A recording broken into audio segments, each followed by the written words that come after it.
Coming on the air with the latest on the wave of protests and unrest taking place at this hour across the country.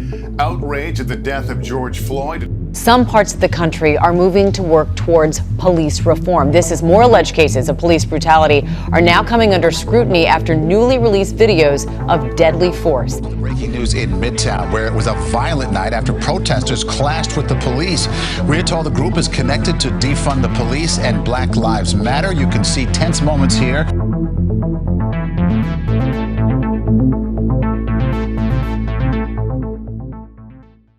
This past year, police brutality became a top issue in our nation. After seeing many people speak out against police brutality, I wanted to get the police's perspective. I interviewed 3 police officers, asking them multiple questions about what being a police officer means to them and what their thoughts on police brutality are. I interviewed Sergeant John Fulitano, who served from 1997 to 2021 with the Portland Police Department. I also interviewed Sergeant Cathe Kent, who served from 1989 to 2014 with the Portland Police Department. Lastly, I interviewed Sergeant Richard Heger, who has served since 1991 with the Chicago Police Department. So, what did it mean to be a police officer to you? What it meant to me was helping other people, and I felt it was a very honorable position, a very needed position, something I had great pride in doing. For me, it was a real privilege. It was an honor. And honestly, you make a difference in people's lives, even little bits. To me, it wasn't a job. It was a career, and I was passionate about it.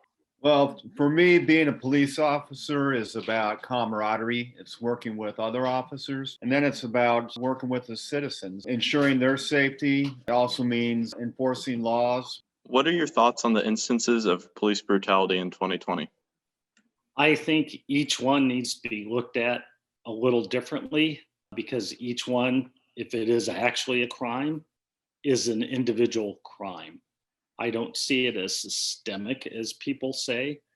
They get expanded because between you and me, generations there are very social media savvy, and that is given to you without a lot of context. But they do not realize how many contacts per year happen, obviously multi-millions in the country, that go just fine. But then when it does cross the line, I've got no issue with prosecution. I would say I was very saddened about George Floyd. We need change. There's things that we are not doing. And we talk about the term white privilege. And I think understanding that was eye-opening for me. As a white person, as a police officer, there's such a misunderstanding of that word. It's understanding and empathizing that people who have a different color of skin are judged by that and can't get out of that. Like, I can put on a uniform and be hated by people because I wear a uniform. But at the end of the day, I can take that uniform off, go about my day, and live a pretty decent existence. I think there's always been police brutality. It needs to be dealt with. But I think the difference of 2020 is that you got a few cases that have been magnified by the media. And so when you magnify something 1,000 times globally or, hundreds of thousands of times, it seems like there's an epidemic of it going on. Is there anything specific that you think we should change in the police system? The George Floyd incident, what I've read and seen about that and looked at, having your knee on someone's throat or up high on their head area was something they have trained to do. Portland police, if you get above collarbone, shoulder, head, you're dealing with a significant amount of force. You better have a significant reason why you're there. Those kinds of things need to be looked at across the country because it is an expectation of us as police that we should be meeting a high standard. I have no problem with that, but it should be a standard that is well known across the board to everyone. I think when we talk about police reform, we do need to include the community, but so do the people who do the job every day. When you hear things like, well, why don't they shoot him in the leg? Or why didn't they fire a warning shot? This shows the lack of understanding in what police officers train for. So I think we need to have people in the community go through our training to see what the procedures are before we talk about changing everything.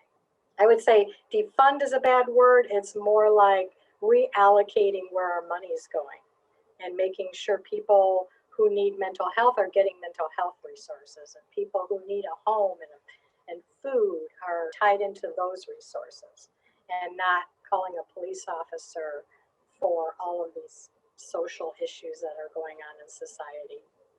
Well, I think you should consider, and the citizens should understand, that the police are dealing with gangs. If the officers aren't aggressive enough, they're not going to go after the gang members. They're going to be afraid. So you need a balance. And the officers, if they can't control themselves, if they are repeat offenders, they should not be on the job. And if they're severe offenders, they should not be on the job. If they're getting too aggressive, you have to consider some have PTSD, some are overly stressed. So there has to be resources there to help the officers out.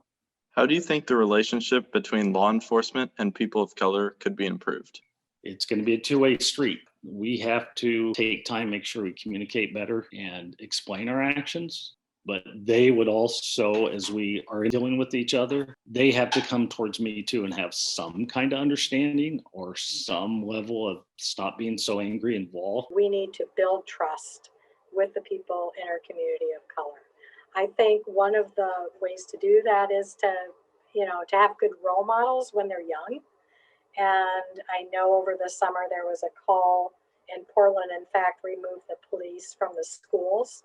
And I think that was a mistake. To see police officers in the schools when they're young, to build a relationship of trust. So kids might look at a police officer as not a negative, but as a positive. Well, I think you have to look at everybody as an individual. You can't look at people as a group. And it's a two-way street. You got to look at police. You got to consider who they are as an individual and their performance. Another thing, too, is the coverage in the media. The media needs to show the police with all the good they do for people of color, their communities. When I work in the poor communities, they're very glad to see the police. But when I'm working in these affluent areas, people are looking at you like you're the bad guy. Did the circumstances of 2020 affect your retirement? Yes, very much so. The thing that I think impacted me the most was I couldn't go out and be a police officer. I worked night shift. By 10 o'clock, I was out the door and we were dealing with protests. I wasn't able to come help someone who needed help because I was dealing with people being exceptionally disruptive and destructive. Now, they have a right to protest, no problem with that. And because of what's happened, we've lost a lot of police officers.